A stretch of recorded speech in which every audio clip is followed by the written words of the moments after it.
But with that being said, as someone who wanted to glorify God through gaming, I had a number of things that I brought to the table that I wanted to discuss. Some things about game design and some things about, buying games, because that's a part of whatchamacallit. That is a part of gaming, is what games that you choose to invest in. What do where do your skills go, where your time goes, and things of that nature. So, one of the things that I think is probably the most detrimental in today's culture of gaming is FOMO, the fear of missing out, in case you didn't know. Games are releasing at an insane rate to the point where there are games releasing every month, and you don't really have an opportunity to just take it all in like you used to back in the early 2000s. And, developers may come out with a game every so and so many months.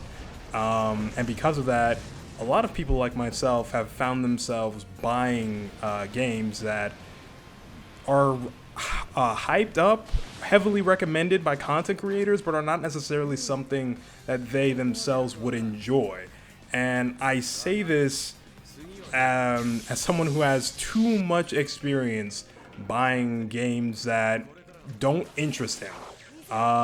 For instance, I don't know if people nowadays remember, but once upon a time, Platinum Games was on their last legs, and they had done a collaboration with Square Enix for a game called Nier Automata. Now, Nier Automata, I have no idea if this game is genuinely good or not. It's just something that I have heard for a long period of time, that the story was really good, that the gameplay was really good, that there's definitely something in here that I would enjoy. But as someone who has, bought the game, and done their best to try and pull some kind of enjoyment out of, it wasn't something that was meant for me. Yet, because there was so much hype around the game, it was something that I bought into.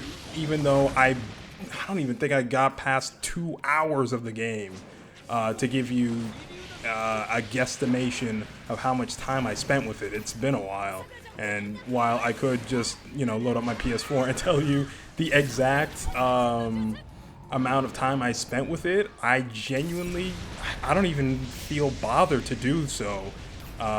Which really should tell you how much this game just wasn't for me. Despite the fact that, listening to the hype and whatnot, it did sound like it was for me. So with that being said, a really important thing for you to realize with the fear of missing out is that not every game is something that you're going to enjoy.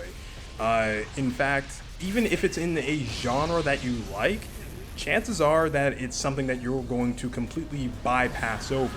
For instance, since we're talking about Naruto Ultimate Ninja Storm 2, we can bring up Naruto Ultimate Ninja Storm Collections? Collections? One of those two is right. Anyways, as someone who has played the Naruto Ultimate Ninja Storm game, and in fact just about every Naruto game that has been released in North America, I was personally excited for Connections. 100% honesty here, I did not know that the Naruto Ultimate Ninja Storm trilogy had already been released when Connections was announced. I thought that Connections was actually going to be the Naruto Ultimate Ninja Storm trilogy. So I got really excited on the prospects of playing Ultimate Ninja Storm 2 again. And then when I learned more and more information on the game, it was something that I became more and more, hesitant to get into. And as it turns out, that it was not something that would have been up my alley. It was, it looks to be a cash grab of, old reused Naruto assets. Yes, some graphical changes were made here and there. Technically, there are improvements in the game, but in a lot of senses, they redid the quick time events, they redid the this, they redid the that, and it all culminates into a game that is not very interesting for me to play, despite the fact that I really enjoy Ultimate Ninja Storm 2. This is I wouldn't say this is one of my favorite games of all time, but it's definitely a game that I spent a lot of time playing that I probably shouldn't. I probably could have spent it on more productive matters, but you know, how old was I when this game came out? Like 12, 13. So yeah, tell that to a 13-year-old. But in that regard, another thing you should understand about the fear of missing out is just to have an understanding of what kind of products / genres that you would like to spend time with rather than buying into the hype. So for instance, I am an action game fan. 2D action game, 3D action game, I'm there for it. I'm not necessarily an RPG guy, and I don't have anything against RPGs. They're fine. It's just that the way that I grew up and the way that I play games is based around burst experiences, is what I like to call it. And so what I mean by this is that when playing a game, I like the fact that I can boot up a game and either be done with it extremely quickly, like maybe 4 hours of playtime, and in that 4 hours of playtime get a very intense experience, very fulfilling, technical, execution-wise type of experience, and then, you know, I'm done, and now I can go back on to whatever it is I was doing. And in this regard, it has led me into genres like the fighting game thing, or not the fighting game thing, the fighting game genre, or something akin to like 2D action, character action games like the Mega Man Zero series and things of that nature. So that's where I am my most comfortable at. And so as a result, I'm not going to jump at the bit at playing an RPG. Now, of course, there's always going to be that what if. Like, what if this is the game that gets me into RPGs? What if this is the one RPG I could enjoy? Yeah, okay, that's a thing, but, you know, if you're my age, you know, in your mid-20s, or something like early 20s, or something along the lines of that, chances are you already know what kind of games you gravitate to. Maybe you're the opposite of me and you gravitate more towards RPGs and more story-focused games. And, you know, maybe you're not into fighting games. You're not into these quick action games that will test your skills and reflexes and things of that nature. Well, you know, no matter how much I can hype up Mega Man Zero, you're probably not going to be interested in it. You're probably not going to be interested enough to play it past its initial couple of hours, even though technically it only takes like 2 hours to beat. But you know, that's a conversation topic for a little while longer, because Mega Man Zero is also on the list. But anyways, so you know, just understand what it is that you like to dabble with, and in that regard also make pragmatic decisions on the things that you spend your money on. Because here's the thing, because of how gaming is, it has now, you know, new games have now jumped $10 more expensive, depending on you know, if this is a PS5 game, a Nintendo Switch game. You know, prices technically vary, but the point I'm trying to make is that $70 is something that the industry is trying to make the standard as of now. And, you know, because of that, you might actually, because of that, you might actually find better deals in not chasing trends and not chasing potential games that, you know, everybody else is talking about. In fact, this was something that I did back in the PS3 era.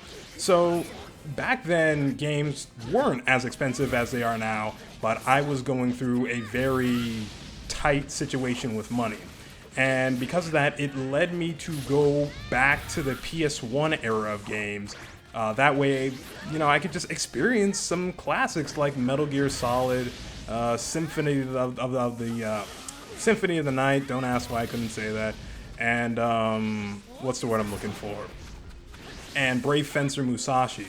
These are okay. I've never seen that interaction before in my life. Been playing this game for like a decade. Oh my goodness. Shoot, what was I saying? Right. So I went back to play all those classic games that everyone, before my time had played. And, back in the early, not early, but like mid PS3 era, those games were actually super cheap. You could get them for around $20 unless we're talking about Brave Fence Musashi, but whatever. And that's the case with how it is right now, except, the PS3 games are in this case, less than $10 and will hopefully stay that way for a while longer. But now PS4 games, because they're no longer, they're no longer the new hotness, even though they're still being made for it, and new PS4 games are being announced in more frequency than PS5 games. There are a ton of PS4 games that if you did not immediately jump in on are just super cheap. One game off the top of my head that is, really, okay, so maybe not necessarily something that is for everyone. This is an M-rated game, and so you gotta know what you're getting yourself into first and foremost, but it's Yakuza 0. That was the first game that came to mind. It's a really good game. It used to be an underrated PS4 game. It's not anymore. Thanks to the internet and people now taking notice of the Yakuza series, that game has blown out quite a bit, but it's still a very good game. Something that's very entertaining and something that's not very expensive to get. And even if you, let's say you like maybe not so much RPGs, but if you like action RPGs, there we go, you can find some enjoyment in that game. So yeah, a little bit of my scattered thoughts about dealing with FOMO. There's a lot of ways with how you go about it, but at the end of the day, just something you have to remember is the first thing I talked about when dealing with FOMO, is the fact that not every game is for you, and not every game is something that you're going to enjoy. I've bought too many games thinking, around the hype of a game, and it's just either something I never got to, something I never had a personal interest, or just something that never caught my attention past the initial first couple hours.